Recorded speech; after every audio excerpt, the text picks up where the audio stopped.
Senhoras e senhores, eu tenho a honra, a satisfação de iniciar mais um podcast especial da Dama de Ferro. Estou aqui com Desirée Rugani e hoje nosso convidado especial, muito especial, é o brother Rachid.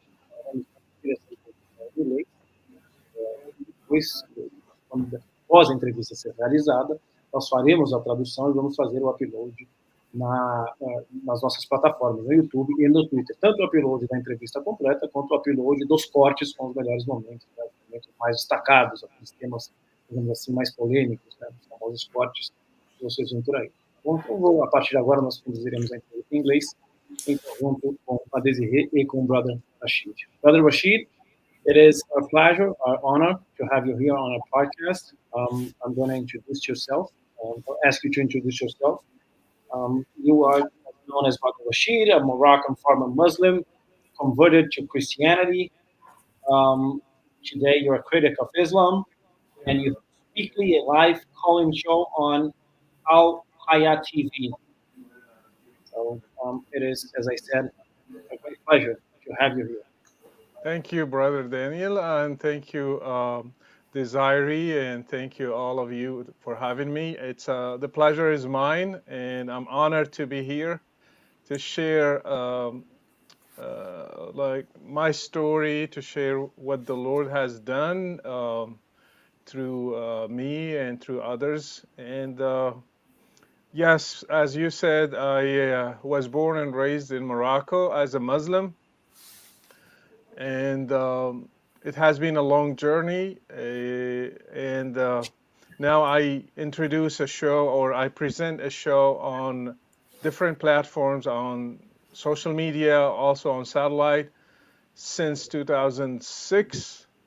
It has been like almost 18 years I have been doing this. I host a show where I present topics and I receive phone calls, emails, comments from all the Muslim world.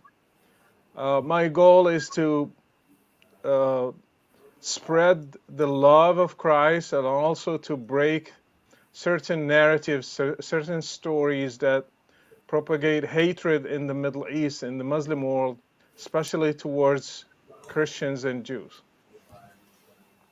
Amazing. We really appreciate your time because we know your knowledge about this is really impressive. That because you born as a Muslim, right? Yes. And you till each age you were consider yourself Muslim.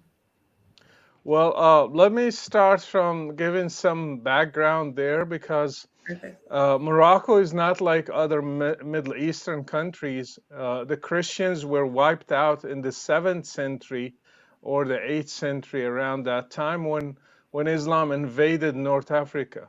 North Africa used to be a strong Christian hub, let's say, or a place where Christianity was so powerful. But with the invasion of Islam, they got rid of Christianity from there. So that's why you don't find any Christians left in Morocco. The majority, the 99.99% are Muslims. So when you hear somebody is a Christian, you have to know right away he's a convert from Islam to Christianity. He's not a native Christian through his ancestors.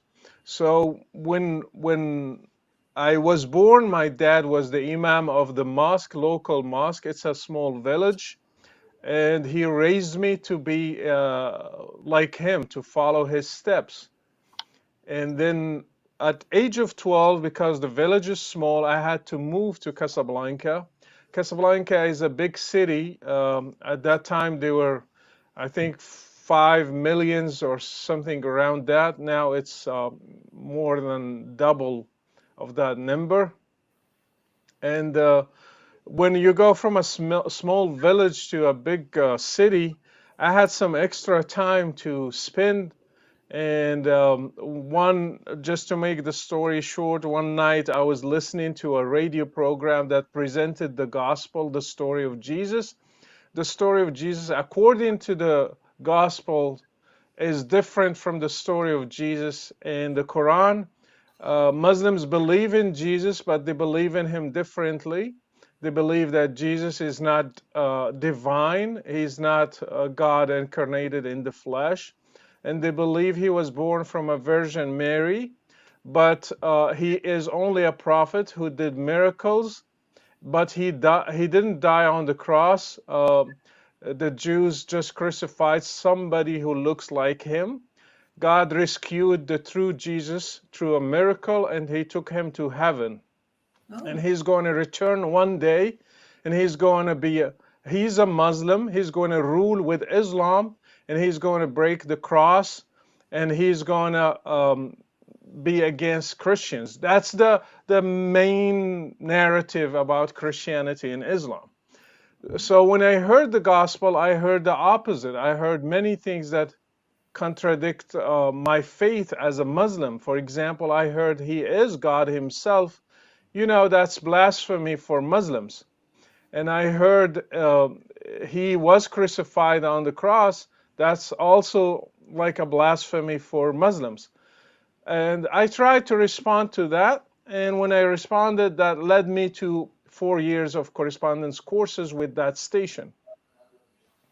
And then at age of, let's say, at the end of my 16, beginning of my 17, I started changing completely, leaving Islam and leaning more towards Christianity.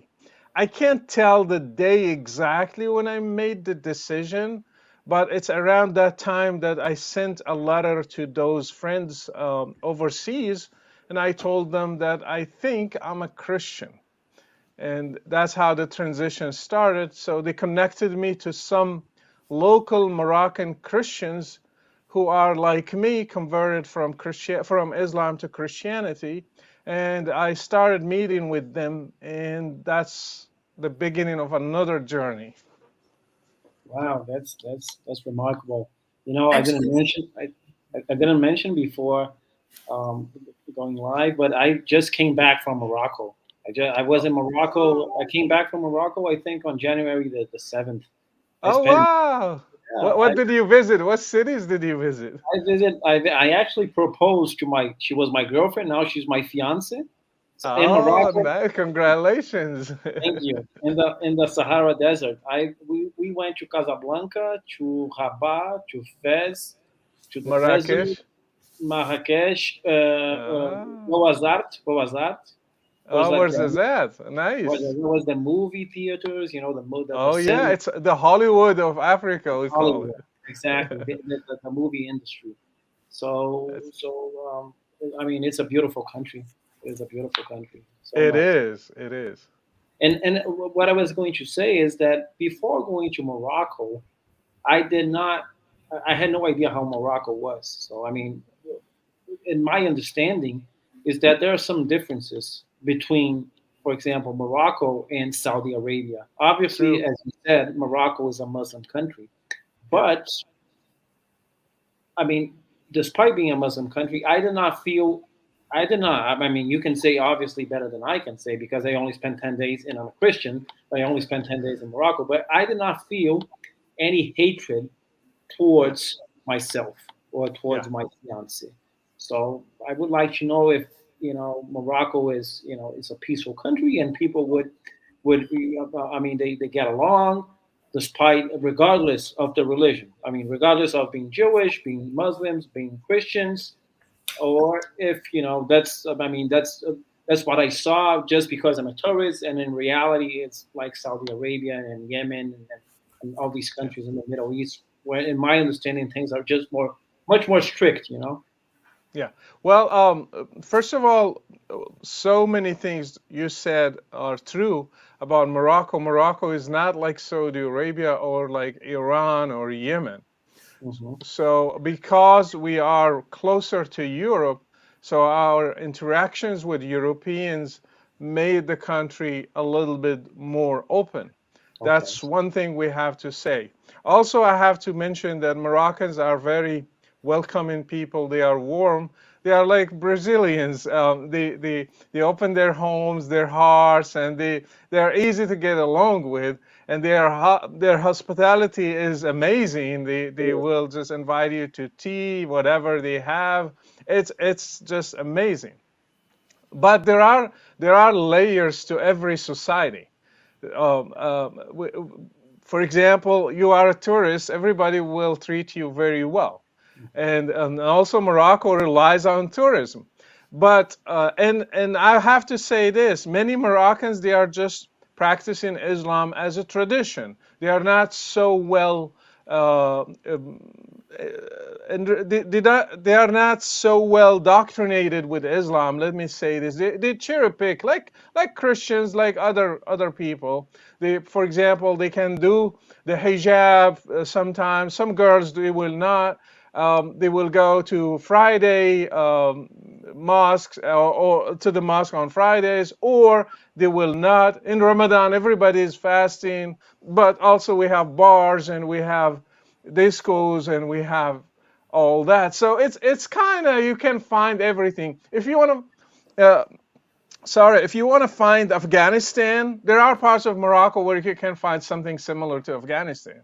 But if you want to find Paris, I'm sure there are parts in Morocco that they look like Paris. So it's that mixture. It's hard to tell. It's one thing, one place, one layer. True. And it's like for you, it's okay. You can come back to Morocco anytime. How it is for you? I'm a high profile person, so it will be hard. I don't know how the government will deal with me. Um, Probably I will face danger from some fanatics in the country. So I didn't want to risk it. Probably they will arrest me at the airport because I criticized Islam um, very boldly during the years. And I said my opinion clearly. So Morocco, when it comes to religion, if somebody, for example, posts a post on Facebook today about Islam criticizing it, he will be arrested. So even if you saw all that, so Wow. if a Moroccan goes on Twitter now and says Muhammad is not a prophet from God, You he go will to be jail. he will go into jail. Wow. Okay. I did not know that. I did not know that. Yeah, I Yeah. didn't knew that. I did not know. Also, like what I try to understand, you said in the Quran, they say that Jesus is like A some prophet. He's a prophet. he's a Yeah. Yeah, prophet. he is one of the main five great prophets. In Islam, we have five main ones: Noah, Right. Abraham, and Moses, Moisés. Jesus, then Muhammad. In So these are the five great prophets. There are others, of course, they believe in them, So, but these are like the top of the list. so they follow more or less like what Jesus say. Because this is also one of the questions, but we got in on this because the Quran looks like a bit different from the beginning, and then like totally changed or something like that. So Yeah. how it works with this Jesus part? They read the Bible also. How it works? Here's the belief, the common belief. Of course, when I say the common, you will find some exceptions within the Muslim community. Some people will have different opinions, but the common, the mainstream, Islam, they believe that Christians and Jews changed their scriptures.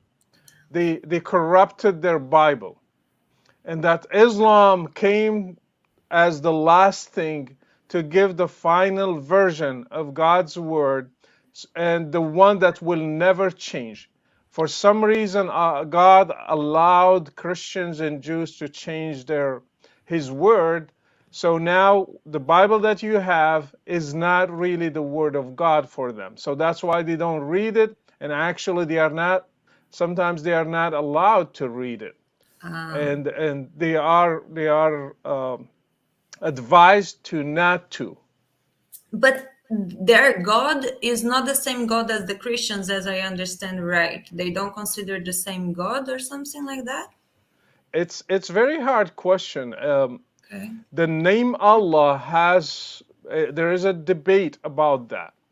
Allah could be traced to Elul, which comes from Syriac, from Aramaic, from Hebrew. Elo, Elohim, Aloha, all these can be like the same root. So Allah can be traced to that. But at the same time, Allah was a name of a pagan god, and his wife was Allat. So Allah, Allat, both of them, they were gods. So some people say it's a pagan god. Some people say no, it has roots that goes back to other languages, especially to Hebrews and Syriac. So it depends where you want to take it. For me personally, I believe that Muslims and Christians believe in the same creator, but they have different attributes to that creator. So the kind of, we have common points and we have huge differences in the same time. Understood. Daniel? Yeah. Well, I'm going to just say, Brother Rachid, a few words in Portuguese to our audience to explain that we are broadcasting live in English, and it's not possible to translate simultaneously. What we're going to do is we're going to make this interview in English, and then after, for those people who do not understand English, we're going to translate and subtitles. Exactly, with subtitles, and upload in our YouTube channel, okay? I'm going to say just a few words to our audience. Pessoal, nós estamos conduzindo a entrevista em inglês e não é possível traduzir simultaneamente. Nós não temos a estrutura ainda para traduzir simultaneamente, porque nós perderíamos muito tempo, traduzir é uma coisa muito complexa, né? Eu ia perder o fio da meada no termos de raciocínio, não ia conseguir prestar tanta atenção no que ele está dizendo, responder afiado, né? No sentido de estar muito atento. Então, o que nós vamos fazer é, quando essa live terminar, nós vamos traduzir e vamos fazer o upload dela com as legendas depois, os cortes depois. Agora, ao vivo, ainda não é possível. Talvez no futuro, se a gente estiver nadando em dinheiro, a gente consiga comprar um software, uma plataforma que traduza, tá bom? É isso. Okay, brother, I apologize. No, that's fine. Do you want to make... Can I make a question, Desirée? Yeah, well, it's open as you like. Okay. Well, there are so many questions. People are asking questions on our Twitter. There's one question: what is the difference between Sunni and Shia?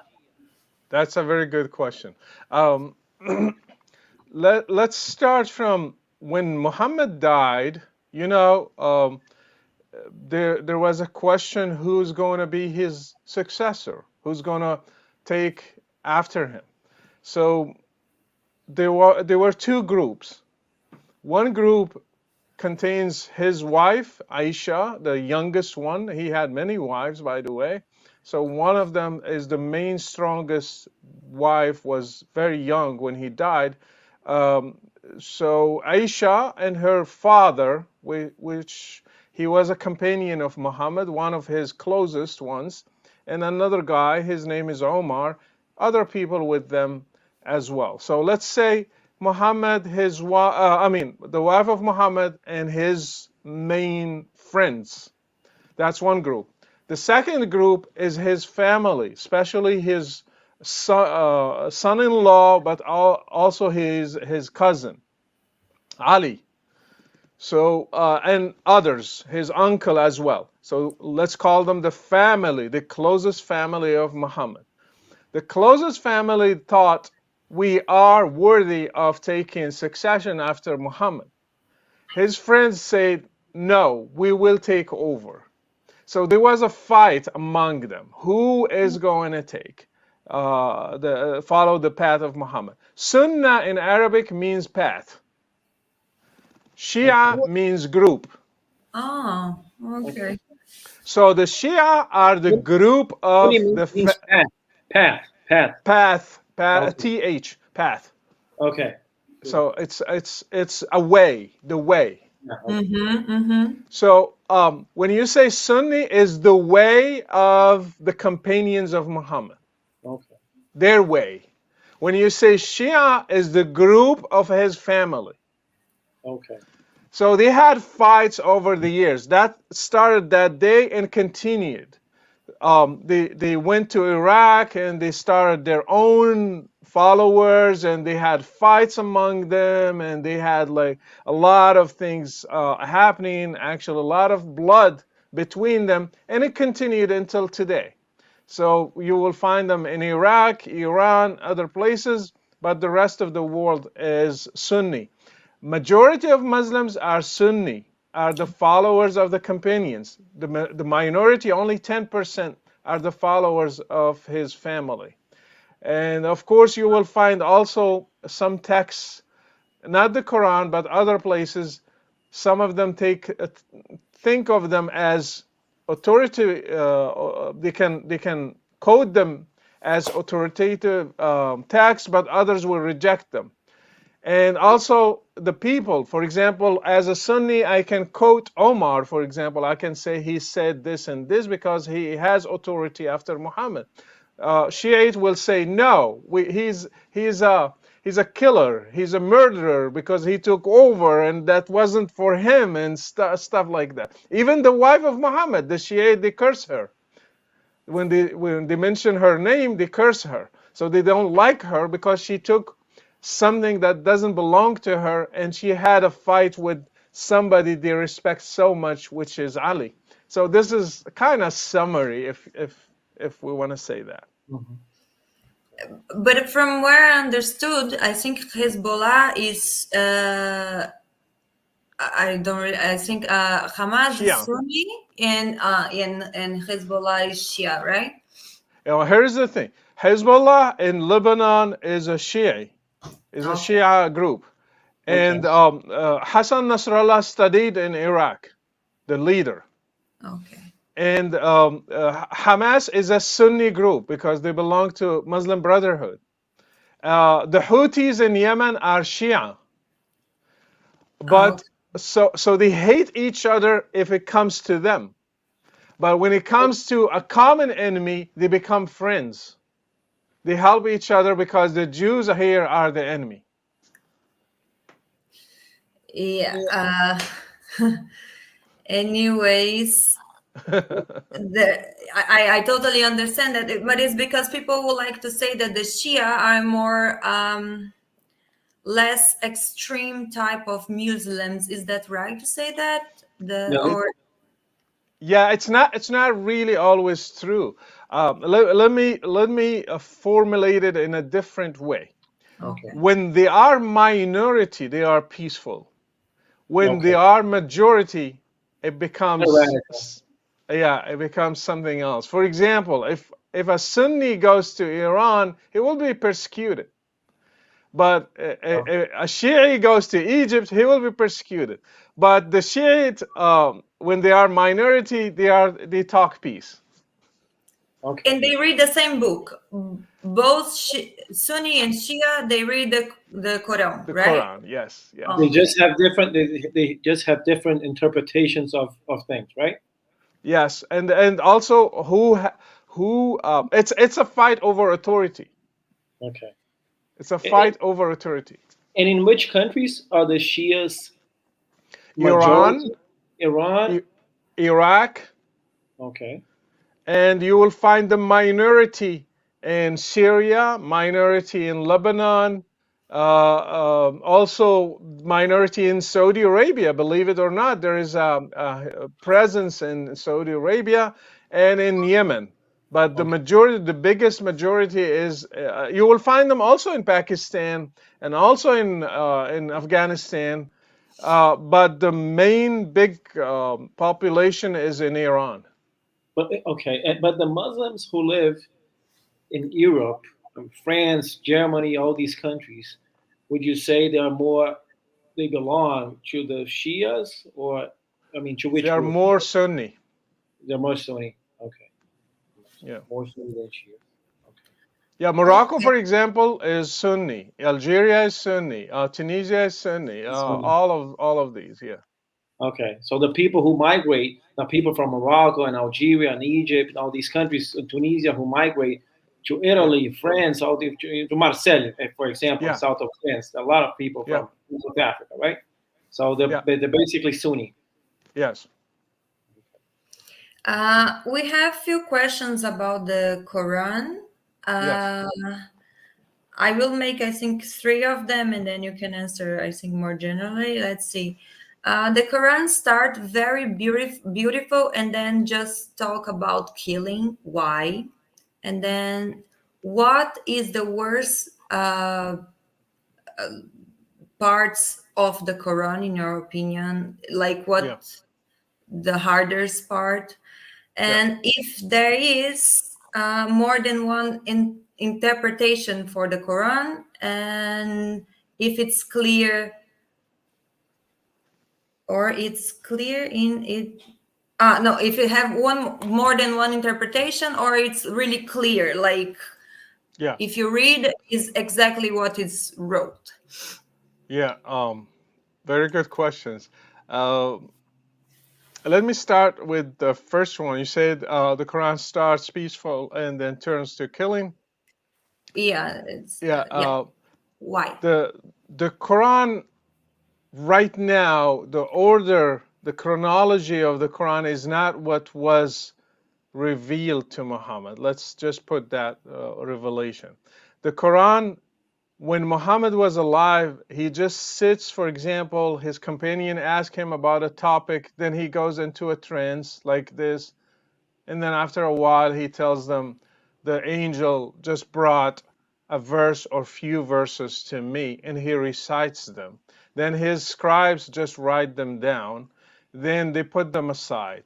Next day, for example, they were discussing a topic. Then he goes into a trance, and then he will be like, "Oh, a verse just got revealed to me." So they write it down. So when they compiled the Quran, some they just like gathered all these, and when they put the Quran, they didn't put it on a chronological order. They just put the longest chapter and going like to the shortest. Somehow, there are some exceptions in the middle, but this is how they just put them together. So when you read, for example, the first chapter, it's called the opening. It's just simple. But after that, you can find different verses in the middle. The other chapters, you will find some violent ones, some peaceful ones, and sometimes he jumps from one topic to another, from Moses to Noah to Abraham to Jesus to the polytheists in his time. Sometimes an idea is not finished. It just like you get confused. What was he talking about? And so the interpretation, when it goes to certain verses, they have differences because they are trying to make the context in which these verses were revealed, but each one has a story for it. For example, one he say the prophet was talking to a lady and then Allah revealed this verse to him. So this verse answers that lady. Another one he say, no, I heard he was talking to Christians and then Allah revealed this verse. So this verse applies to Christians. So these differences sometimes they are there. Other times it's clear. They have certain clear verses. It's hard to give them a different interpretation. I'll give you one of them, for example. When you read, for example, chapter 9, and you ask me what was the one of the worst Yeah, hold on. verses there. Yeah, the the worst them. I will read it in English in one of the translations because they have different translations.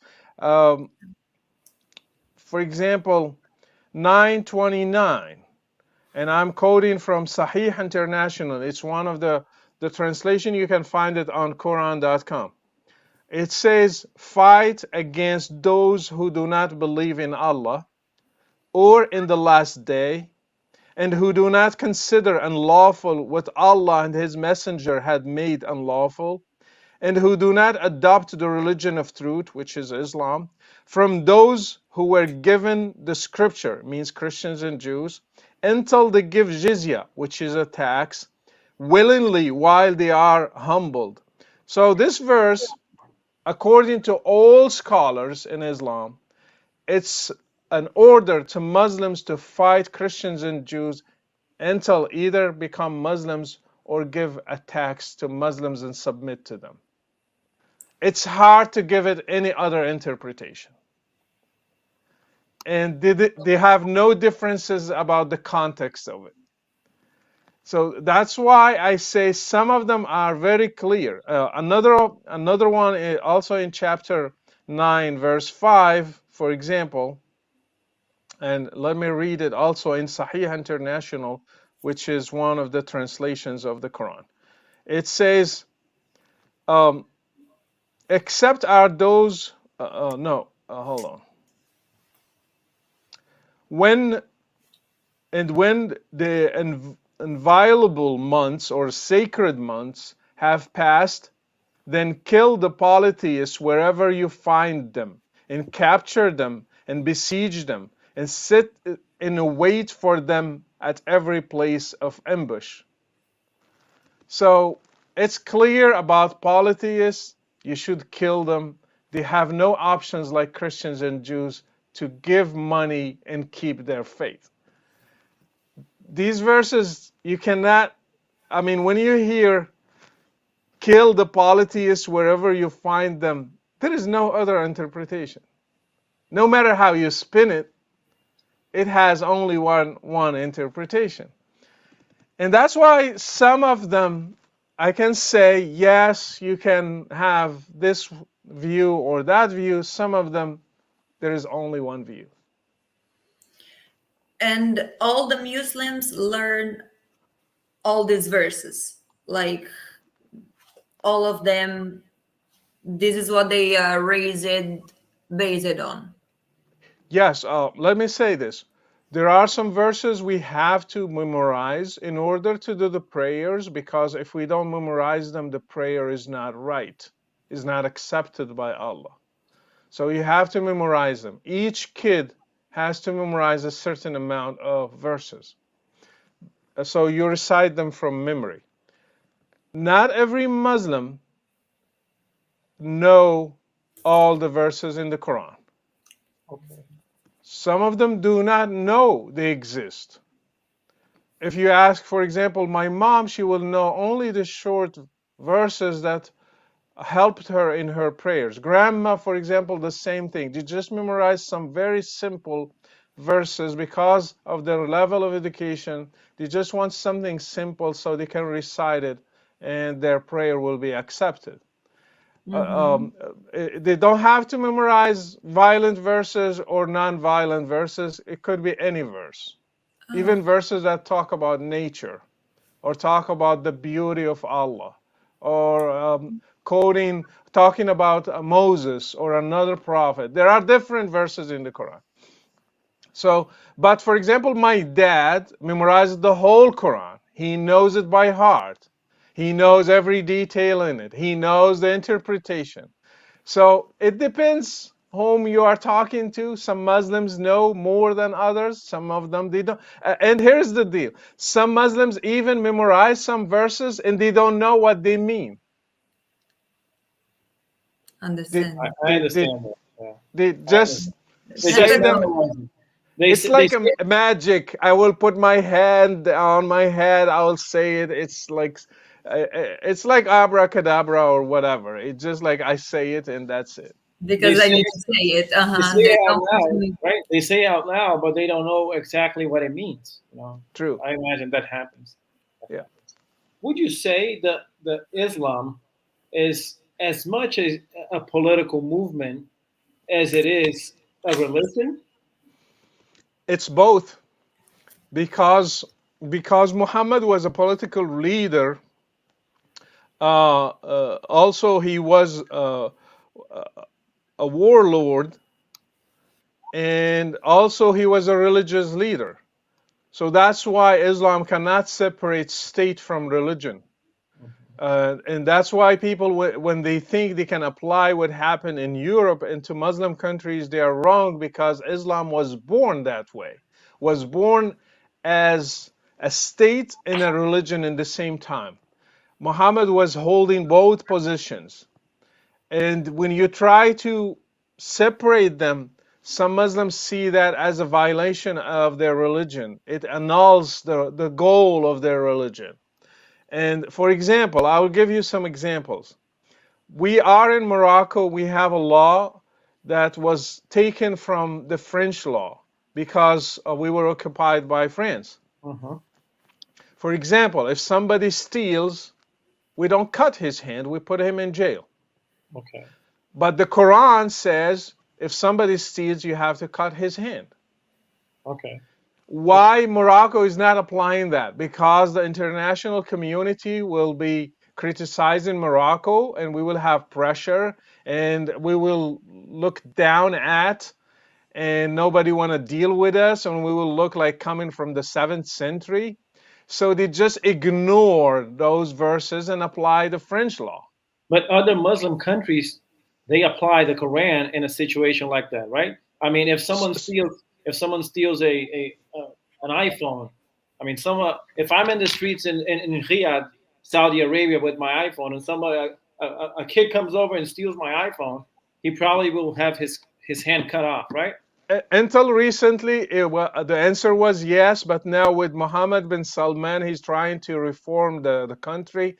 I don't think it will happen. They put you in jail because Saudi Arabia was criticized heavily as well because of lashes, because of hand amputation, because of all these things. So they stopped. I think the last one, I cannot quote the date, but the last one was just recently, I can say few years ago. But now it's hard to do it because, but if you go, to, for example, to Afghanistan, that will happen. The Taliban now, they are implementing Sharia, so they will do it. Another case, for example, let's say you committed adultery. If you are single, there is a rule. If you are married, there is another rule. Married person should be stoned to death. Single person should be just lashed with on their back. And that Doesn't So matter applies, if it's woman or man. yeah. it doesn't matter. So Okay. it applies both to women and men. Yes, it applies to both. But Okay. you know, sometimes because our societies are mainly influenced by men. Sometimes they'll let the men get away with it. They will find like something, and the woman will pay a heavy price for that. Yeah, actually, once I heard about, I don't know where she was from actually, but she went to the police and say that she was raped and they put her in jail. She was in Yeah, jail for being raped, not the man. That's why I trying to understand how it works. yeah, but to be fair, that's not in Islam, but it's practiced in societies. And we have to always make the difference. But in Islam, yes, you have to stone a person, male or female, if they committed adultery, if they are married. If they are not married, then you just lash them and they have to repent and not do it again. Again, in Morocco, we don't do that. We just follow lesser, and actually now they are discussing even that's a private matter. We should not even get involved in that as a government. So they are following Western countries in that matter, but if they want to apply Sharia, they have to do that. So to answer your question, Islam is both a law, a state, and also a religion. Okay. Well, there's so many questions. There's a question which is, I think, very interesting. I don't know if you saw what happened this past week in Ecuador, here in South America. Ecuador is a country that is suffering a lot with drug dealers. The same way Yeah, that Colombia suffered in the '90s and Mexico suffered with the narcos, you know. yeah. And they basically occupy the country. You know, they went to inside universities and they hijacked. I mean, they kidnapped people. They did lots of They stuff. set people on fire, like. People Yeah. on fire, exactly. They went into a broadcast live television show, and then they with guns, all these things.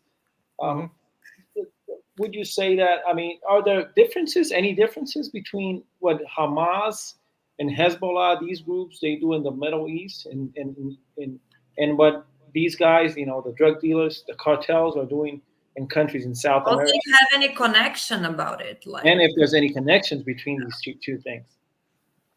Well, you know, certain groups work in the same manners, but it doesn't mean they believe in the same goals and the same means. Let me make it clear that Islamic groups like Hezbollah, Hamas, Al Qaeda, ISIS, they are religious groups. So their calculations revolve around religion. Although they are fighting for authority and they are fighting also for resources, but also religion is heavily invested in those groups. For example, let's say somebody wears a, a vest, a suicide vest, and goes to explode among civilians or like to harm certain group, for example, Jews or Christians or another group. They do it not because, I mean, I would not imagine somebody who's selling drugs will do that because they want to live and enjoy the benefits of the financial benefits. But for these guys, they are willing to sacrifice themselves for a greater cause. The greater cause for them is the eternal benefits. I did my studies about about Islamic terrorism. There is a theory. It's called rational choice theory. And the theory says every human being makes rational choices based on benefits and risks. So if you are thinking about Hezbollah or Hamas, they are seeing the risks. You might be killed, or you will be killed for sure. If you have a belt around you, you go to Israeli soldiers and they just explode, you are going to be killed for sure. But the benefit is you are going to go and you will have 70 versions forever. And also you will be with the Prophet forever. And you will be with the great people of Islamic history. They will be your friends there, and you will enjoy great conversations. And you have rivers of wine, rivers of milk, rivers of honey. Whatever you want comes right away. You just do like this, and it comes to you. And you are indoctrinated since childhood to think that way. So it's easy for you.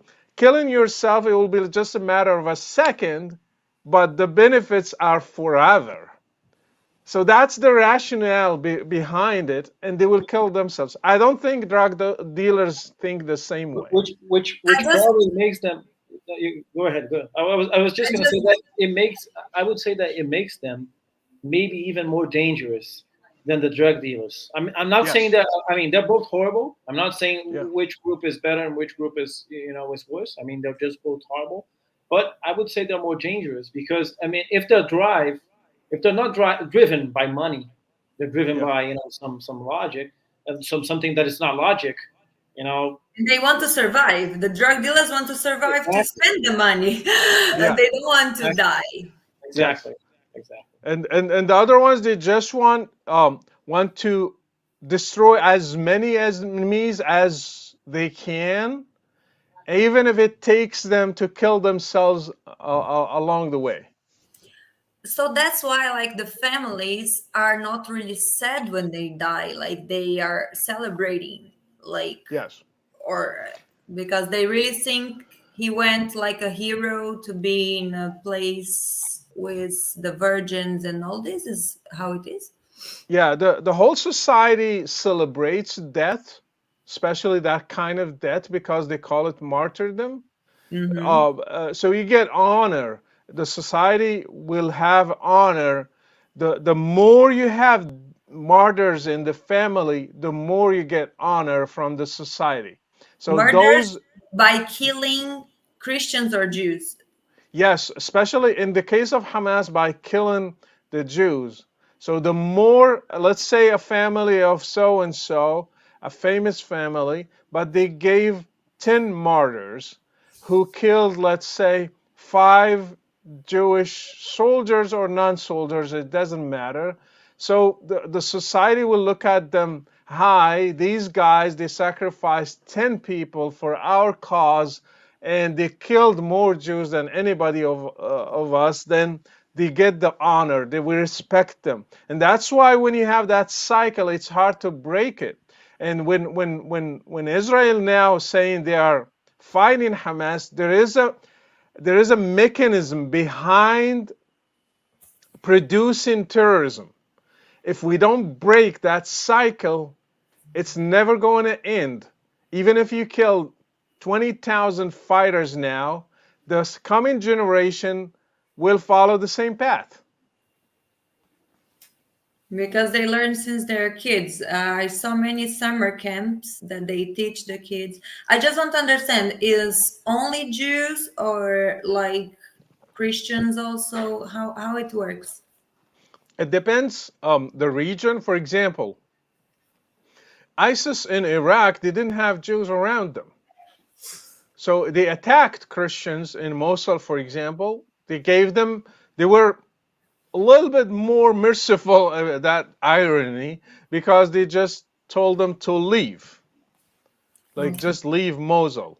But they went to Yazidis, for example, and they just slaughtered them. And they took the Yazidi girls as slaves. So the enemy there, even if somebody died in the process of doing that, he's still a martyr and he's still going to enjoy the 72 versions. There's some oh wow, that's horrible.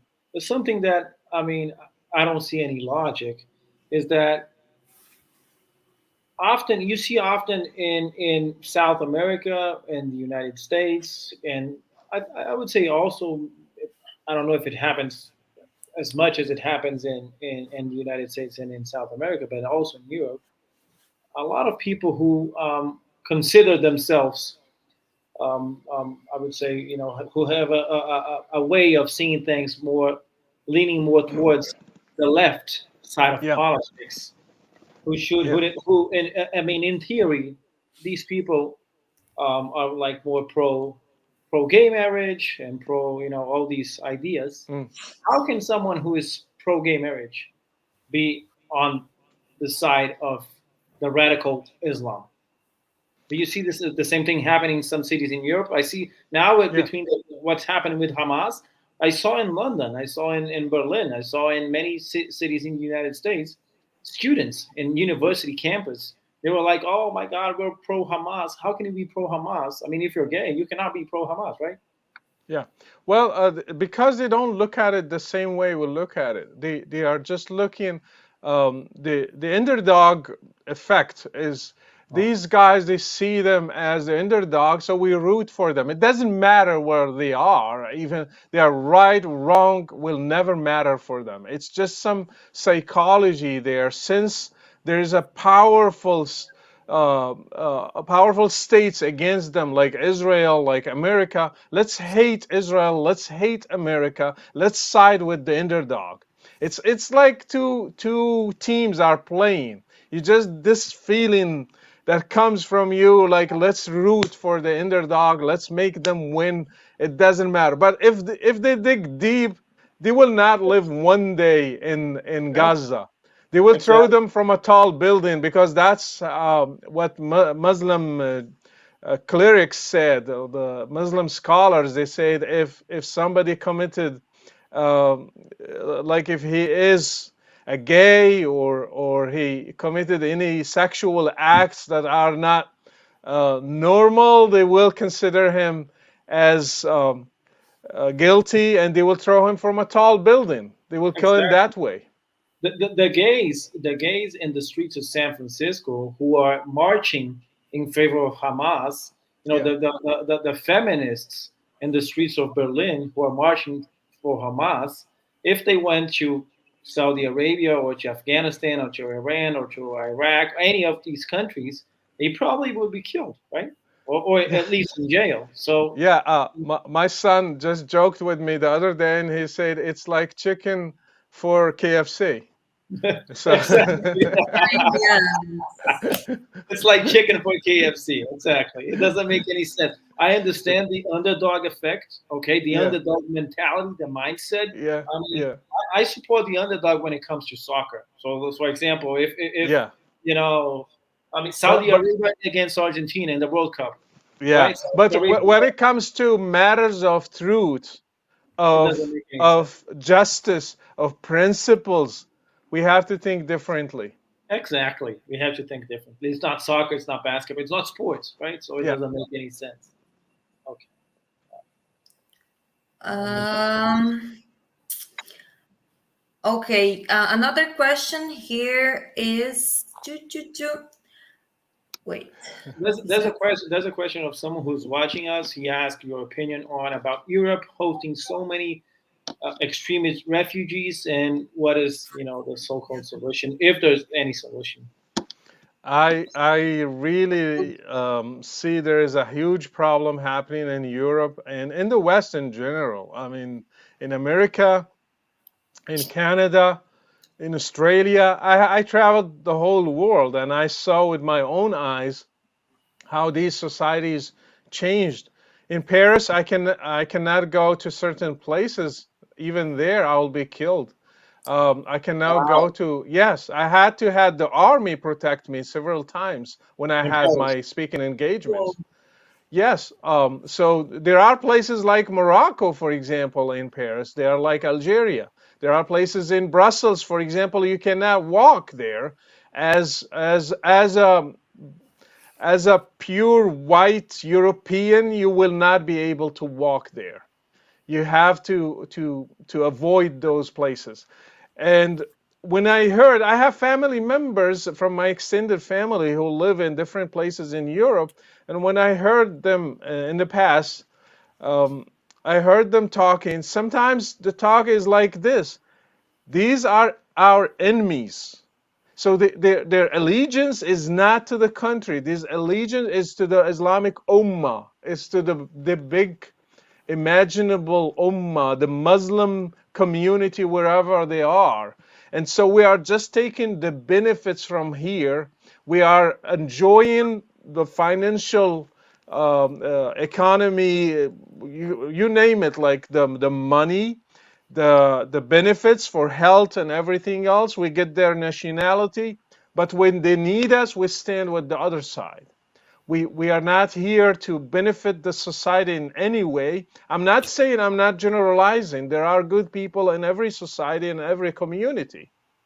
Yeah. But there is a meme that is really going around in those close communities that teaches kids you don't belong to this society. They are our enemies. We hate them and we take advantage of them. Those extremists, they are going to be the reason why Europe will collapse. Look at London, for example, right now. People hate England and they are marching, they are shouting against the British people. They are saying one day we will rule with Sharia. One day we will do this. We will conquer Rome. We will conquer London. We will conquer Paris. We will conquer this. These people, we should deal with them differently. I think Europeans, Americans, Canadians, Australians, they have to come to a conclusion where immigration should be filtered. Should Exactly. and how do we filter that? Anybody, anybody who has an opinion against the West, against the culture, the Western culture, against the principles, freedom, and all these things should not be accepted there. And they should not be, even if they express it later, it should be revoked. I So agree with you. like People that, they this would is not be safe. people like is that should not be welcome. I mean, you cannot be welcome in the United States. You cannot be welcome in England. You cannot be welcome in Germany, Italy, France, Yeah, Portugal, Spain, any country in Europe or North America or South America if you do not believe in the core principles that found all these societies, right? Like But freedom, they are like already citizens. They are already citizens, right? Most of them are already born in Europe. It's not more like refugees only, right? Well, we have to make categories. I know it will be more complicated for the ones that are born and raised there, but at least if we start somewhere. Okay. But the ones that are born there, probably we need to find another solution. Why they are in ghettos and learning those principles? Why we don't raise them normal like other people? Why we don't have schools for them that teach them that we are all the same and this is Europe. You are not in Afghanistan. You are not in. There is freedom and you have to accept everybody and you should there is no place for Sharia here. You are not going to apply Sharia here. That belongs to the 7th century. Sorry, we built our country. We built it on different principles. So if you want to practice, you want to pray, you are welcome. You want to fast, you are welcome. But to tell me you are going to submit the whole society to your 7th century laws, it's not going to happen. Exactly. And would you say Yes. that? I mean, um, do you think Europe will really collapse within the next 10, 15, 20 years if nothing different is done? I mean, Uh, um, Everything is on air right now. There is nothing stable. I think there are so many moving parts and elements. It depends on the outcome of elections and so many things. For example, if the right rises, and there are signs that the right is rising there, so they might revoke or change certain laws and minimize immigration a little bit until they figure out what they are going to do for their future. Probably France already started cutting funds on some mosques because so many mosques were getting funds from the Gulf area. They are teaching people all the extremist doctrines, and they say no money will come from those places, and the clerics should be from France, not coming from Saudi Arabia or another place. They should be born and raised in France. So they started changing. I think the president of France, he said we want a French Islam, not an Islam that is coming from the Middle East. It's like a version that will accept to be integrated into the European mentality. yeah, but we don't know if that's going to happen, right? I mean, he wants that, but I mean, one thing is for you to want that. The other thing is for that to happen in reality, right? And in France last year, Macron won the election against Le Pen, Marine Le Pen. I mean, she was a lot tougher on Yeah. immigration policy and on radical Muslims being in Europe. So I would say, I mean, I'm not French, but if I were French, I would have voted for her instead of Macron, obviously. Would you say Yeah. that? I mean, do you think that the election, the upcoming election in November in the United States, would you say that there's? I mean, if Donald Trump gets elected, I think he's probably going to be the Republican nominee. If he gets elected, would you say the impact on the international community, specifically on this topic, Muslim immigration and jihad and Hamas, all these things, would you say that? Do you think things are going to get a little better? Well, I remember when Trump was president, tougher measures were applied against immigration, especially from unstable Muslim countries, and people got mad at him back in the days, and they said he's racist and he's a bigot and he's all kind of names. But I think his approach is more reasonable than the Democratic Party for me, because now the U.S. has open borders policy. People are coming from all the places. They are not vetted. They are not. We don't know exactly who's in the U.S. Some reports are talking about Hezbollah members even infiltrating the U.S. And I'm sure there are some extremists there. I mean, just waiting for their opportunity to carry some attacks, and it's going to happen sooner or later, unfortunately. But I hope they will wake up. Probably, if Trump is a president again, I'm sure the Republicans have different approach to immigration, and they will try to make it harder for extremists to migrate to the U.S. I'm an immigrant myself. I hate to see immigrants who are honest, who are hardworking, who are trying just to live peacefully, trying to go to places where they can be safe and they can be free and they raise good families. I Yes. hate to see them go away or like be being banned. But sometimes you have to go through a difficult time to make it good for the good people. I agree with you, and Actually, I was. we saw in TikTok many Americans cheering for Bin Laden now, and the youngs are. How you think this can be managed? You understand? Because like TikTok is a huge thing. We saw so many videos about it with they reading the letter of Bin Laden and stuff like this. It was really like it was there, like the towers felt there. Yeah, I studied Islamic groups. I studied the life of Bin Laden. I myself did a lot of research about the profiles of the big heads of terrorism. I was shocked because first of all, the generation that is on TikTok didn't see the horrors of 9/11. Most of them probably, and some of them, even if they saw, they have a short memory. The thousands or around 3,000 people died there. America changed completely. The whole world changed.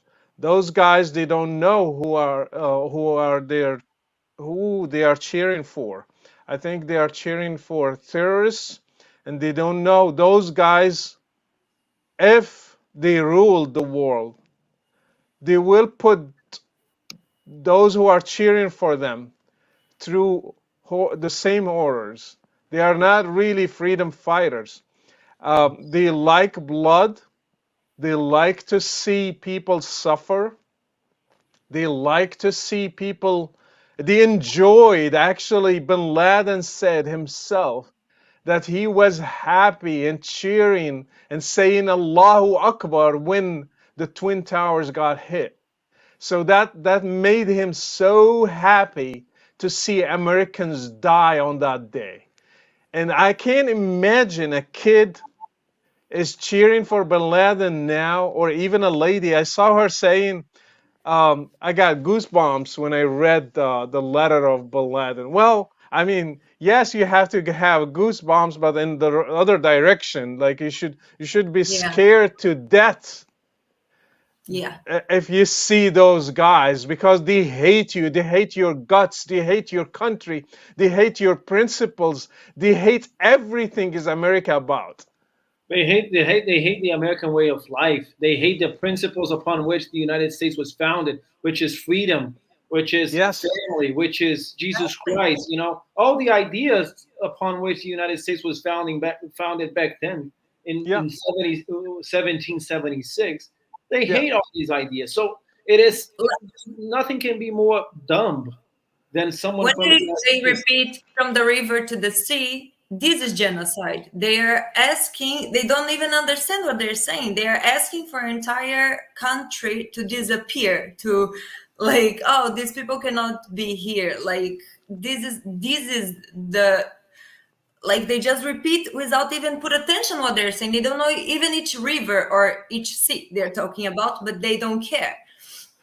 The mentality I think they have is self-haters. They hate themselves, they hate their countries. They think by doing so they are doing a favor to the whole society, and actually they are not. They are harming everybody. They take for granted the freedom they have. They take for granted the all the things that America achieved. I came from a third world country. I appreciate a lot Western values. I came from a place where, I mean, even if Morocco is better than other countries, but still women was oppressed, not like the West. Minorities were oppressed. You can't be a Christian, just your faith. The government interferes with it. You can't. When we gathered to do songs, we gathered in a house. We closed the doors. We closed the windows And even with that, so many times the police raided meetings and arrested people and took their laptops, took their books, took their Bibles, intimidated them, yelled at them, even threatened some ladies with rape, and made them to go through the horrors of being taken by a squad in the middle of the night, for example. I have seen people went through a lot and they were put into jail. I have friends who went to jail for that.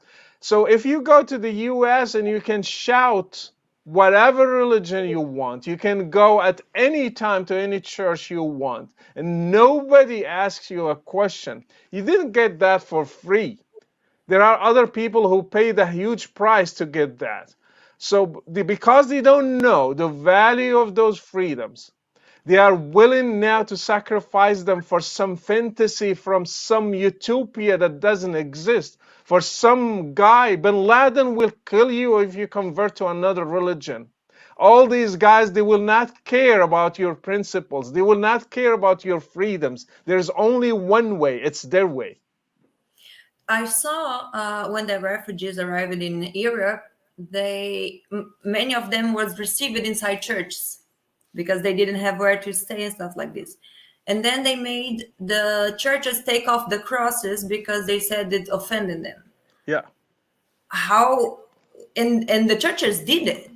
This is like how you see that, like how it can be that the Christians accept to take off our most like sign of Jesus Christ for someone that is a refugee. I understand that they need to be there, but okay, so you accept that is a church, understand? Like, yeah, so many in the West, they treat some minorities, especially Muslim minorities, as babies. They just want to appease them. It's that policy of appeasement, like whatever you say, we're trying to be cautious, we don't want to offend you. Oh, yeah, why not do this? So they make exceptions for them. And that's not fair. For example, let's say for freedom of speech. In France, they are asking to ban drawing a caricature about Muhammad, while Jesus is mocked all the time. The Bible is mocked everywhere. So they are trying to make a law. We should not make fun or criticize Islam, but other religions are okay because they can handle it. Well, I mean that's not fair. That's not justice. That's not freedom. Why we want to make an exception for Muslims? Why you can criticize any religion? You can make fun of any religious figure, but not Muhammad. And why appeasing exactly. Muslims? And I try to understand because Muslims are not minority. If you're going to talk about minority, Jews are 14 million in the world, while the Muslims are 1.8 I think billions, Billion, and yeah. I think we have 2.2 billions of Christians. They're not that, even a minority. If I mean, you, minority in the countries they are in. For example, Muslims okay, in the US, Muslims in France, Muslims in this. okay, I'm not talking globally. Mm-hmm. Yeah. okay, understood. Yeah. Locally, you're talking locally. Yeah. I was going to ask a question about India. India is a country with almost, I think, around 1 billion people. And it Yeah. has, if not the largest, but one of the largest Muslims communities in the entire world, right? Yeah. 20% of the country. I mean, they're a minority in India, but being a minority community in India, there's a lot of people, right? 200 million Yeah. people. Um, when I lived in Europe, I had a colleague from India, and he said one of the main problems in India is the way that the conflict between, and I did not know that back then, the conflict between Muslims, the 20%, 200 million Muslims, and the Hindus. Yeah. So I mean, I would like your take on that specific subject. Well, Islam is a very how I'm gonna say, I'm trying to water it down a little bit, but it's a very provocative religion. It's very um, if you want to follow Islam to the letter, you will be very aggressive toward other faiths. Okay. Let's put it that way. So I'm not saying every Muslim is like that. Some Muslims will ignore that aspect of Islam, but others, if they want to follow it, they should not tolerate other religions. And that's why they have problems with every religion around them. They have problems with Christians wherever Christians are present, with Muslims. They have problems with Hindus. They have problems with Jews. They have problems with every religion because Islam looks at itself as the only religion that should be allowed on earth. And the duty of Muslims is to spread Islam and make everybody submit to it. And this is the danger. I mean, as a Christian right now, I believe Christianity is the truth, and Jesus is the path to God. But I'm not going to force anybody to follow that. I'm not going to make anybody to submit to that. It's a personal decision. You have to make it. You have to make it yourself with conviction, and you have to read and reason and understand it. For Islam, it's not like that. You have to submit either by force or any other mean. It doesn't matter. When they came to the land of my ancestors in Morocco, the Quran was not even translated to their language. They didn't have even a book. So they just came with the sword and just told them, like, you submit to us, to our religion, or you die. And they started taking their belongings and their daughters and their land and everything. So that's how Islam means submission. That's the word. Islam means submission. You submit. That's it. So that's why when they go to other countries, I call them the loudest minorities. So even if they are just 1% of the US, you will find them the loudest voices in the US. Even if they are just 10% in France, you will find them the loudest voices in France. If you go wherever, because they just want to conquer and take over the whole place. Yeah, which is, I mean, there's something that on the subject that I would like to add and have your take is Islam is, at least that's what I know, the fastest growing religion in the world. Um, would you say that that happens because the fertility rates of Muslims are higher than the fertility rates of other people, or because of people? I mean, You convert to. like, yeah, they convert to Islam, which is something that happens. I remember reading. I think I watched a Netflix show or YouTube. I don't remember now where, but people who were incarcerated in the United States, the conversion rate from people who did not have religion or Christians to being Muslims was huge. Yeah, let me. I did an episode about that in Arabic for my Arab audience. Um, I kind of contradict that statement. It's not true. Islam Okay. is not the fastest growing religion. I think it's the title. Many places they put is misleading. Okay. It should be said this way. It should be probably this way. Muslims are the fastest growing communities Okay. because that makes a whole difference. Because when you say a religion is the fastest growing, means people are accepting it as a higher rate and they are converting to it. Religion is a set of ideas. Nobody is accepting Islam as a higher rate right now. That's not true at all. So Muslims are just, they have higher fertility rates. And that's why, and it's among immigrants and among certain countries, even though other countries are declining, but still globally that's the case. There is a study was done by Pew Research Center in the US, for example. They say the people who converted to Islam and the people who left Islam is almost the same. So the net is zero. And other studies have been done in Europe. It's almost the same. And here's another problem. Muslims never report how many people left Islam. They will just tell you people who converted to Islam. Okay.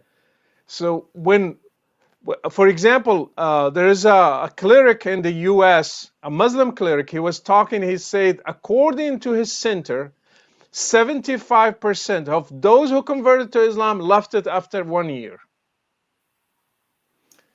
And in Morocco, for example, I'm still counted a Muslim.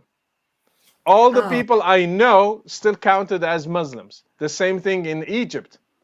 Another element, people are afraid to say they are converts in Saudi Arabia, in Mauritania, in Morocco, and other places because they don't want to be persecuted, so they just hide it. So when we can have clear statistics and when we give people freedom to say what they believe in. Exactly.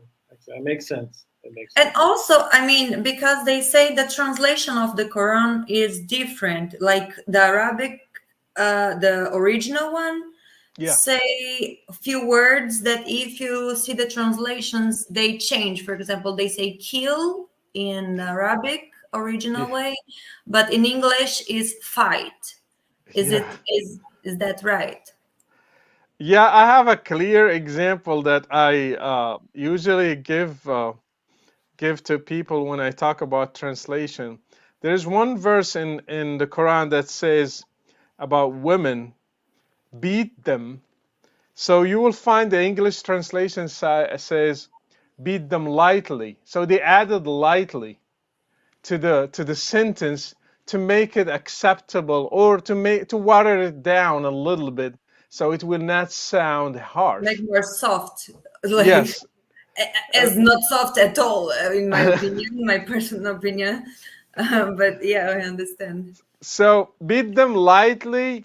They are trying to justify it because it's just like something like this. It's like a gentle thing because you disagreed with her, then your wife, then you can gently remind her, I will discipline you like this. But the original verse in Arabic, it doesn't say that. Actually, if you read the commentaries in Arabic, they're horrible.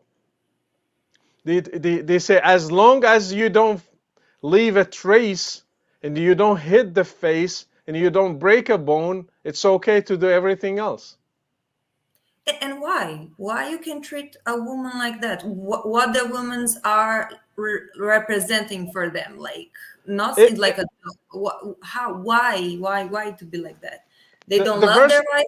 They don't love their kids. the verse doesn't talk about every wife. It says, if you are afraid that they will disobey you, it's like you have this fear. Probably she started rebelling against your orders, or like whatever you tell her. For example, if you say, cook me a meal, and she says, why would I? I mean, I am tired. I don't want to do it. And then you have the right as a male to say, either obey me or I will discipline you. And it's because the man is the head of the house. The wife belongs to him, and his kids, they belong to him. Woman is not treated as equal to men in Islam. She is below men. She has half of his brain actually, and she even in inheritance we give her half. For example, if I have a sister, my dad died, I get a full portion. She gets half of what I get. And if we go as witnesses to the court, one man, two males, that will be enough. If there is no male, it needs to be one male and two females because the female is half. Also, so in so many things, and actually, if I'm praying as a Muslim and a woman passes in front of me, I have to repeat my prayer because she cancels it. Three things cancel prayer: the dog, the donkey, and the woman. So these things just tell you our opinion in Islam about women is very low. For example, in one of the hadiths, you know, the Quran are the sayings of Allah Himself to Muhammad. The hadiths are the sayings of Muhammad to his followers. So we call it the hadith. The hadith, in one of the hadiths, Muhammad said, women are made of your rib. And the most twisted part of the rib is the highest part, the top. So he was referring to her head. It's like the most twisted part in a woman is her head, is her brain. And it just tells you so many things. In one of the hadiths, Muhammad said, I saw hell, and hell is full of women. The most in hell are women. So it's so many sayings. If I keep like saying them, it just, I don't know why any woman will stay as a Muslim. Actually, why? If I already been in many hotels and I could see the women's all dressed up at the pools, Yeah, while their men's were, and like I was with bikini, for example, yeah, so they could see me. They could see yeah, that I was there, that I have a bikini, and everybody treat me all good. Everything's fine with me. yeah.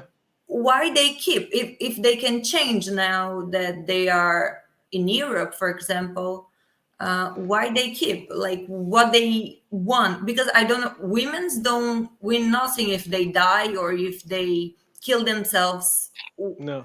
So why there is women that are terrorists also? What they win? They become hero? What happened to them? Well, let's divide. The question Yeah, sorry, is I loaded with many things. But let's look at certain details. For example, why women stay as a Muslim in Islam if Islam treats her like that? Because of indoctrination. So if you are raised to think that's the right path, Allah wanted you to be like that. There is nothing you can do to change it. Then that's it. You accept your fate. You think there are no other ways, and you but they accept. see me, Well, for they example. see you, but well, you are just an infidel who are going to hell for them. You are not going to paradise. But the women go to paradise. Yes, they do, but they have nothing. They will be just wives for their husbands if their husbands are believers. Otherwise, if the husband is not, then they will go to another believer. And they will get no 72 male version. They just like they are waiting for their turn. Actually, I sometimes I made fun of it. I will be like, you are just like the police officer who was organizing circulation. Like, yeah, you next, go. So version number 3, your turn.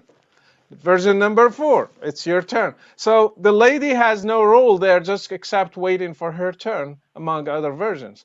And it's insane when you think about it, why a woman will accept that fate. Because she was raised like that. If she thinks outside of the box, and it will be like, wait a minute, probably this whole thing is not from God, then she will have a chance to leave.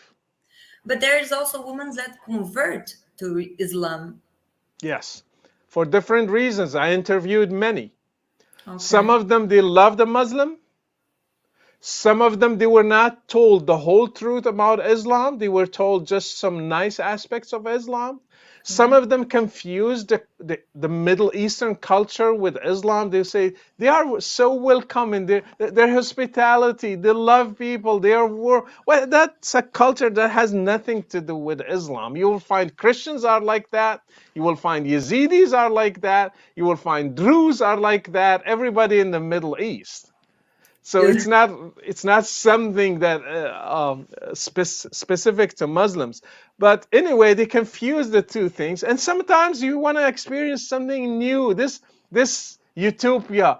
Oh, I'm tired of Christianity. I'm tired of white people. I'm tired of this Western culture. I want to enjoy this surreal, like something new. I have seen women who told me, like, I heard about Islam and I wanted to experience something new.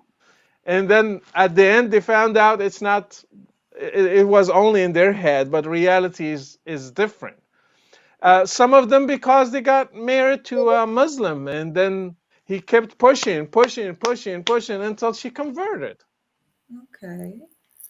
It's a bit i'm not weird. saying I'm not saying there will be some exceptions. Probably they studied Islam, still accepted it, but I will be amazed if I see those.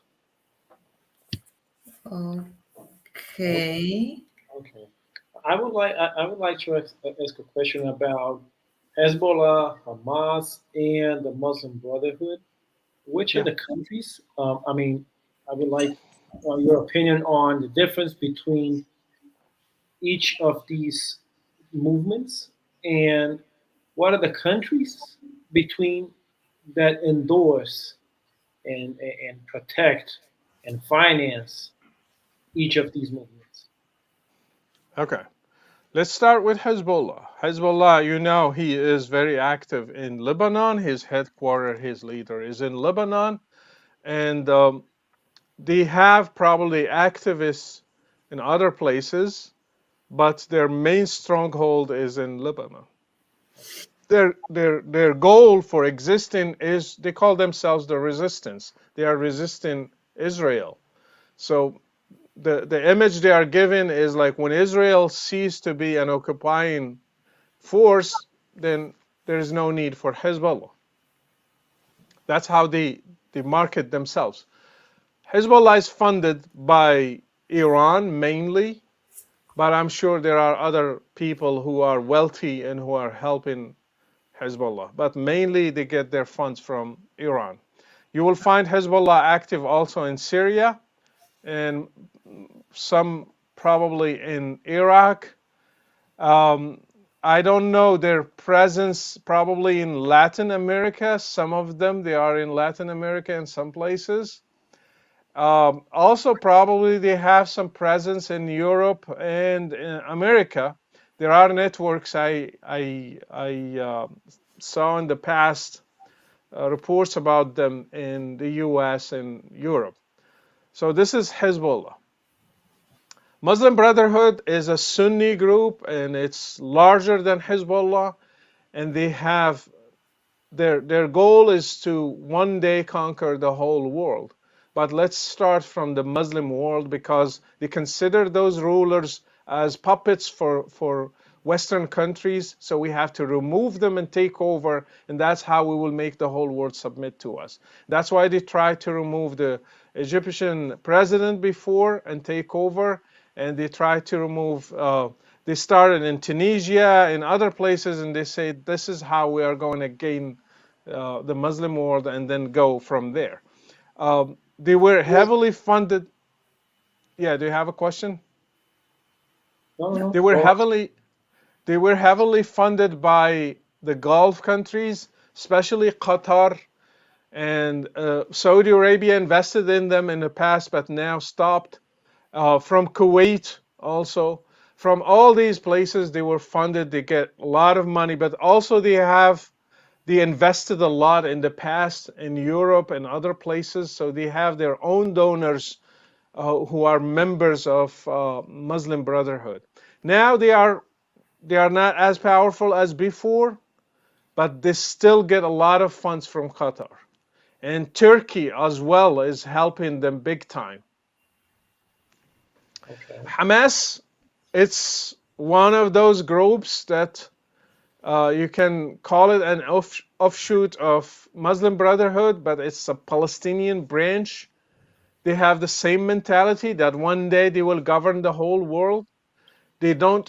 Their charter says that they are an Islamic resistance. Their goal is to establish global caliphate all over the world. Their goal is to remove Israel from river to the sea because every land there belongs to Muslims and they should not give an inch to any other religion, especially to the Jews. And that by the end of the days, they will fight the Jews and Jews will hide behind every rock and tree. And the rocks and trees will tell about them. They will say, hey, Muslim, come kill the Jew behind me. Except one kind of the trees will hide the Jews. So all these doctrines are are shared by many Sunni groups, but the focus of these groups is on governing the whole world, let's But say. they get along. Do they get along with one another? I mean, do they have like differences in the sense of because I mean they all hate Israel, right? And they all hate Christians. Yeah. And as you said, Hezbollah maybe is less ambitious in the sense that they only want their goal is to destroy Israel. And Yeah. The Muslim Brotherhood and Hamas, they're more ambitious in the sense that they want to conquer the world and implement, the radical Muslim principles all Yeah. over the planet. So, do they get along? I mean, do they work and act together? And would you say that the radical Muslims who live in Europe, like in Belgium, France, Germany, all these countries, they belong to which of these groups? Well, you will find less sympathizers in Europe for Hezbollah, but you will find more sympathizers for Hamas and Muslim Brotherhood. Okay.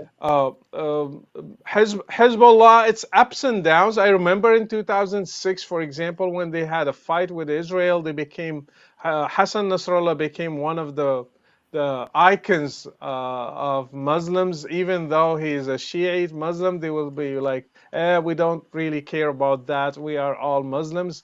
But when it comes, sometimes when he started helping Bashar al-Assad killing Syrians, then Sunni Muslims, they were like, that's just a Shiite group, we hate them and stuff. So it depends on what situation. So if they are participating in killing Muslims, Muslims will start bringing the Shia Sunni conflict.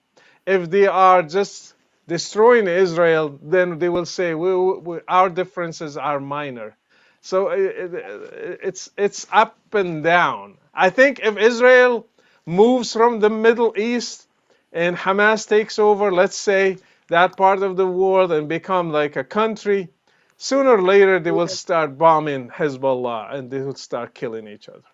Okay. And that's exactly like because they fight each other, like as you said in Syria. And I don't really understand why the Western world don't care about. In Syria they killed more than 300,000 people, Yeah. and it's not on TV. No one knows about it. It's really like, Yeah, it's nobody another really. war. Yeah, I know this war that doesn't really matter. But Yeah. it's In Yemen, the same thing. The Houthis are Shiites, Saudi Arabia is Sunni, the United Arab Emirates are Sunnis, and they are bombing the Houthis. Nobody cared. When the US started bombing the Houthis, they will be like, look at them, they're bombing the Houthis. Yeah, you did it all these years. So it's, one of my friends said it doesn't matter for Muslims, or most Muslims, it doesn't matter who are the victims. It just matters who is the perpetrator. So if it's Israel, we will stand against Israel. But if it's another Muslim country, it's just another war. exactly. It's do you I have one more question. Yeah. Before sorry, it's because I thought you wanted to say something before. Okay, go ahead. I Sorry. have one more question about. I mean, we're talking about the Muslim expansion in countries in Europe. We're talking about the Muslim expansion in the United States, despite the fact that they're only like 1% of the population, as you said, but they're loud, as you Yeah. said, right? They're very loud. They try to influence public policy and the minds of people who are not Muslims, but they influence the minds of these young students. Yeah. Would you say that there's a chance of Muslim expansion in South America, like Brazil, Argentina, all these countries, and in Asia, in countries like China, Japan? As long as money is channeled there, I think so.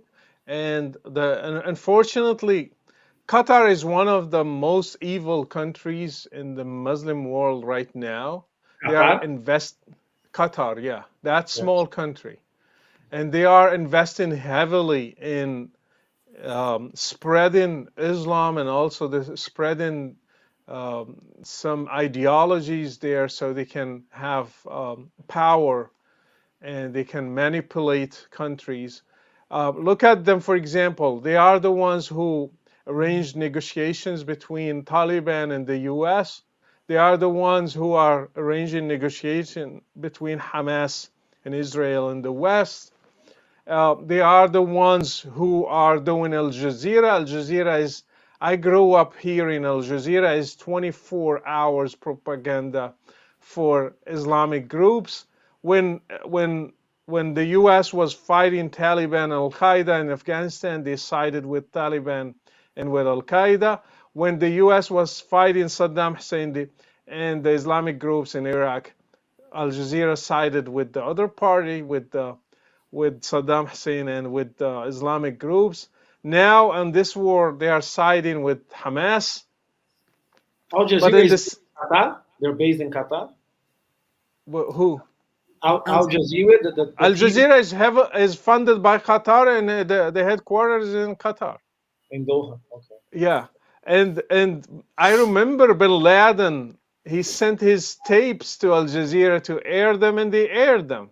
And now the spokesperson of Hamas, the guy with the mask, Abu Ubaidah, every time he sends his videos or audios to Al Jazeera, and they play them in full. It's like their media arm, and nobody's holding Qatar accountable. The Hamas leadership is in Qatar. The Hamas leaders are in Qatar, but Qatar knows how to play double face. So from one side they tell the West, we're with you, we're just trying to be a mediator.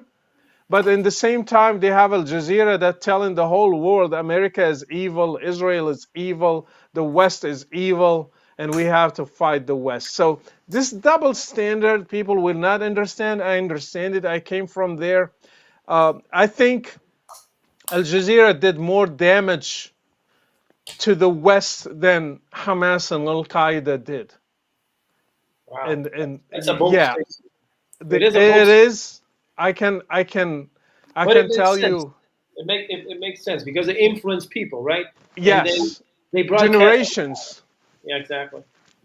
And so to answer your question about Latin America, as long as money is going there, you will see a change. And I think from what I have read, there are big investments in those countries from the Gulf area. They are influencing, they are buying, they are using media there, they are converting people to Islam, they are making centers there, they are investing a huge percentage in their investments to influence the country, even in politics and in different aspects. So I expect that will be the case until Qatar and Gulf Arab countries are stopped by either the West in general or America in specific. We almost had an attack of Hezbollah in Brazil. It was, I think you heard about it. Yeah. The man that was arrested for, I think, 1 day or even less, they said that the Hezbollah took them to Lebanon and really tried to make them terrorists of Hamas to do whatever, not Hamas, is Hezbollah.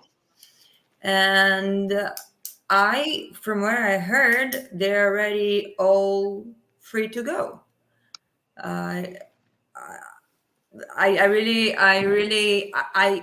What I want you, if you can, is to tell people in Brazil also, so people can understand, because we're going to put subtitles for that.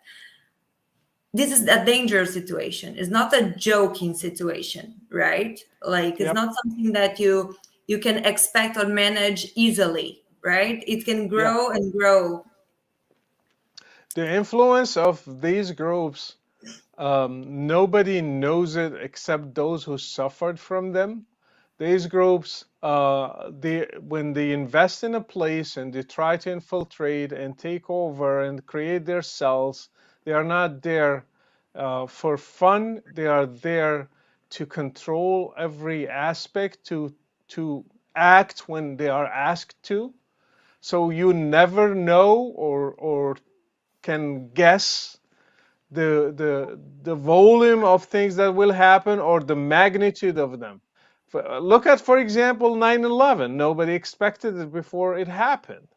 The cells, if you think about it, it's just 19 people. but look at the damage that was done. So when people let and unfortunately, corruption, because of corruption and many things, people like Hezbollah and Hamas can do a lot in many countries because they can buy them with money and they can use money to change the outcome of anything. Look at, for example, South Africa is doing what is doing a favor to Hamas in the international court. Do you think because South Africa is just innocent and then they couldn't tolerate seeing children and innocent people killed? They saw all these wars. They saw Yemen, they didn't care. They saw Syria, they didn't care. They saw Iraq, they didn't care. Why now? Because Qatar promised them a huge investment and pushed them to do so. So everything, yeah, you will read that before in November they they asked Qatar to invest in South Africa. Then in December they went to the court, to the international court. What do you think happened behind the scenes? And Brazil support them as I don't know if you know about it, but Yeah, so here's the thing, always follow the money. follow the money. I was about to say exactly that. If you follow the money, you arrive. That's the movie, right? The movie in 1976, All the President's Men. Follow Yeah, the money, right? It's yeah, always follow the money. You're right. yeah, But it's specifically in Brazil, I think that sadly our president, which is a horrible president, he sided with Hamas. I think that it's likely that it has some money in the equation, but it has some some ideology from his side. I think it's two things at the same time. He dislikes Israel. He dislikes the idea of the Judeo-Christian world and Who? what Lula Lula. Oh, No? uh, Yeah. Lula, who is our current president, he sided with Hamas. He's anti-Israel. He's anti-United States. He's anti-Christianity. yeah. Brazil, one of the largest countries in the planet. I mean, 90% of our population is a population of Christians. We are now currently ruled by people who do not like Jesus Christ. He's not. He Yeah. doesn't say that, but you can see through his actions. Yeah. Well, I mean, actions speak louder than than the words, Always. and people should know that. And I think a bigger responsibility the voters, and sometimes Christians are not as active as others, and they should take responsibility and they should um, try to change the outcome of elections. And that's the same thing applies in America and other places. Sometimes because they just let things go and they ignore the Exactly. fact that they have to take a part in what's happening. So sometimes others win and Just let, others are not going to do you a favor, they are going to follow their agenda. yeah, it's what you said. I mean, they let things go. And Yeah, I think what happens in Brazil and also in the United States is that the main broadcast, channels, TV channels, and all the news, they're basically reported by people in the left side.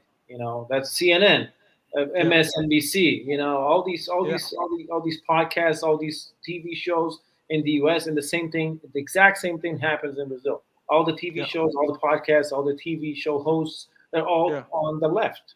And yeah, I don't know why the left has decided to side with Hamas. As you said, maybe the underdog effect, maybe they're so naive that they believe in the lies that told by Al Jazeera and the radical Muslims. But it is but something. do you think this globalist agenda that people talk about walks together with Islam, or one use each other, and in the end they're going to face each other? How you see that?